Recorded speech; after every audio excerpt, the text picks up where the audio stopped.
All right, Maddie, let's get to the NBA. James Harden cleared for practice Monday, missed the first 2 preseason games under COVID protocol, looking a little heavier than he has and carrying the baggage of that uncomfortable dynamic that exists in Houston. He can still bang up against the backstop. And last year he used screens less than 1% of his possessions. Stephen Silas, who's the new head coach and the son of the great Paul Silas, let's change that. First bucket of the preseason there, a little behind the backdrop there. And Boogie Cousins with the drive. Harden's got an assist now. So we're going to use Harden to kick. And while he's open underneath, it goes off of his chest. A little quick for James to start. But again, we've missed some time. Third quarter, tight game. And let's see. Evan Vassell was a great defender at Florida State. Great defender. Decent defense. James has done that to a few guys in his career, and this time it's Devin Vassell who watches it fall through. Harden, adequate, 12 points, 3 of 10, 4 assists. His partner, although we're not sure how long, John Wall, 15 points and 3 steals. All right, let's bring in our buddy, Brian Windhorst. What's up, Windy? What's the reaction around the league about what we witnessed from Harden last night? Well, there were a lot of eyes in NBA front offices trained on that Houston feed last night to see James Harden. And obviously, as you mentioned, his conditioning is not tip-top. It was funny, in talking to those executives, some felt that he looked really out of shape, and others were like, the rumors were pretty bad that he was out of shape, and he didn't look as bad as we thought he did. So take that for what it's worth. Either way, Harden is going to have to play his way into shape. But I got to say, he still made 4 or 5 good plays in this game, and a reminder that no matter what condition he's in, still a pretty good player and will be desirable at some point. I would agree. Still one of the best in the NBA. All right, so we had this conversation last week, you and I, before Giannis said yes to the Supermax deal, stays in Milwaukee. The domino effect as it relates to Harden is what? So the 2021 free agent class, which 6 or 7 months ago looked pretty dynamic, has essentially dried up. With Giannis extending his contract, with Paul George extending within the last week, LeBron James and Anthony Davis signing long-term deals, it's not much out there. Kawhi Leonard will be a free agent, but nobody thinks he's going to move. And so there's now a belief that there could be a market reopening maybe for Harden, maybe more teams realizing that their chance to get a star player on the free agent market is diminished, may look to talk to Houston. That also may extend other players down the list like Bradley Beal or Kevin Love in the coming months. But certainly the Rockets may have marginally benefited from Giannis locking in. If you want to... Interesting, too, the whole physical conditioning thing, given COVID offseason. We'll talk about another player who isn't yet quite in top shape. That, of course, is our buddy Brian Windhorst. Thanks very much. Harden and the Rockets open up the season a week from now, and we'll see the NBA season kick off real soon. They take on the Thunder. Ahead on SportsCenter, the 3 words that help the Rockets set themselves up.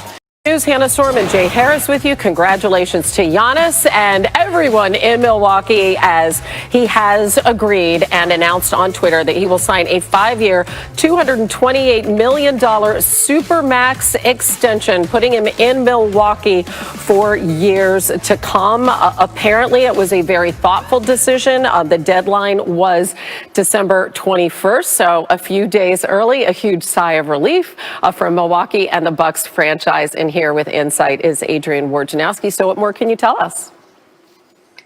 Hannah, I just talked to his agent, Alex Saratzis, with Octagon. And just as you said, Hannah, this was a decision he had to think long and hard about, and ultimately got back to the fact that I think ultimately for him, he feels like he grew up in Milwaukee, and he has a great affinity, a love for that organization, and believes that he can win there. And I think and win in an organization that, he feels, in a community he feels very strongly about. The idea of going elsewhere and being part of a super team ultimately didn't appeal to him, Hannah, as much as it did continuing to try to win in Milwaukee.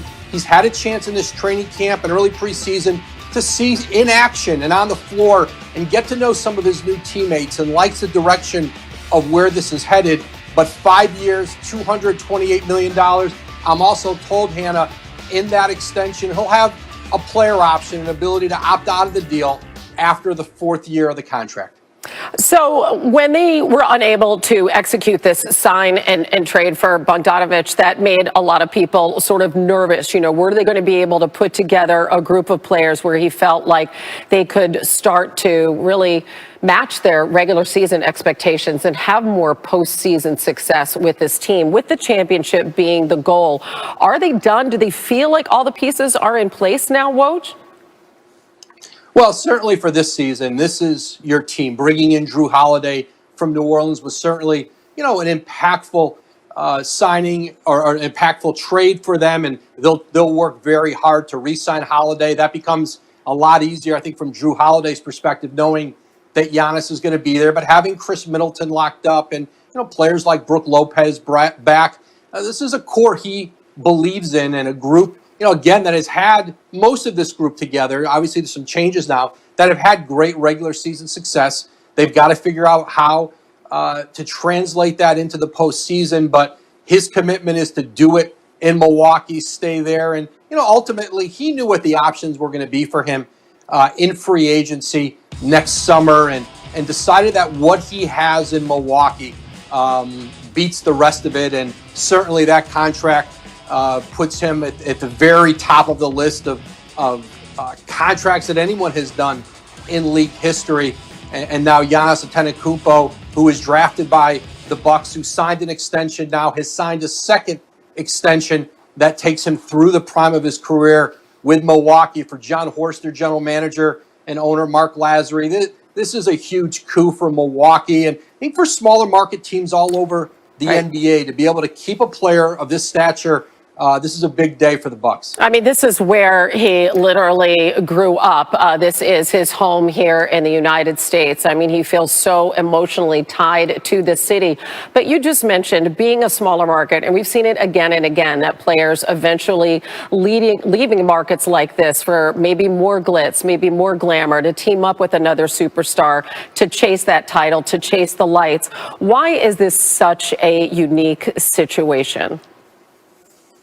Well, I just think it speaks to who Giannis Antetokounmpo is, and how he was raised in Athens, and his family, and just how he views loyalty and commitment. And I think part of what took him maybe more time to make this decision was he takes very seriously the idea of making a commitment, that it isn't just, well, hey, I can sign and then I could force a trade in a couple of years.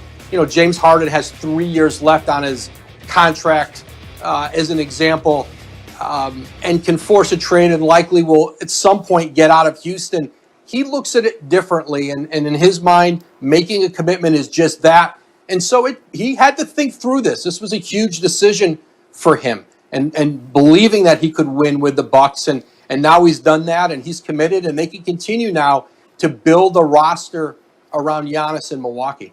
Yeah, has the MVP, has the best regular season record, and now a chance to really do something special for the history of that franchise and win a championship at some point. It'll be a fascinating few years. And Woj, as always, we appreciate it. Thank you. Thanks, Hannah. Hannah, Giannis is a two-time reigning league MVP. The scary thing is he's deciding to stay with the Milwaukee Bucks. Our NBA insider, Adrian Wojnarowski, joining us now. Woj, tell us how this deal came about.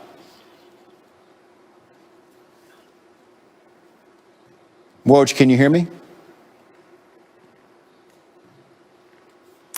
All right, we are going to try and get Woj on the phone.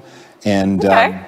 I mean, listen, it's great news. This is fantastic for Milwaukee. It's fantastic for Giannis. So big congratulations all around. I know that we have Malika Andrews on standby as well. But again, the goal here for Giannis and company is to have some postseason success that reflects that would be nice. Their regular season success. So we do have Malika. I think her phone is working. We're going to get back to Woj in just a moment. But Malika, from your perspective, what went into the thought process here for Giannis?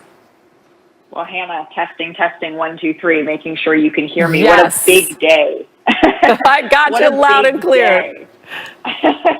Big day in Milwaukee. Look, I've been getting texts from people around the organization in the days leading up to this decision. What do you think he's going to do? This is a moment where people within the franchise, I imagine fans are rejoicing. This is something where Giannis has taken his time with his decision to sign this Supermax contract. We always knew that he was dedicated to and loved the city of Milwaukee. The question remained whether or not he felt that he could win there. And by signing this contract today, he has affirmed that the moves that Milwaukee made in this offseason, that general manager John Horst made, the commitment that he has to the city, all of that has driven him to put pen to paper. But this was not a decision that he made willy-nilly. We saw him carefully weigh the pros and cons of what's going on here. So at the end of the day, what Bucks fans should feel good about is this wasn't just a loyalty signature. This was a signature because he believes this franchise really has a shot at winning the NBA title in this window within his Supermax contract. And can you just refresh us all after this?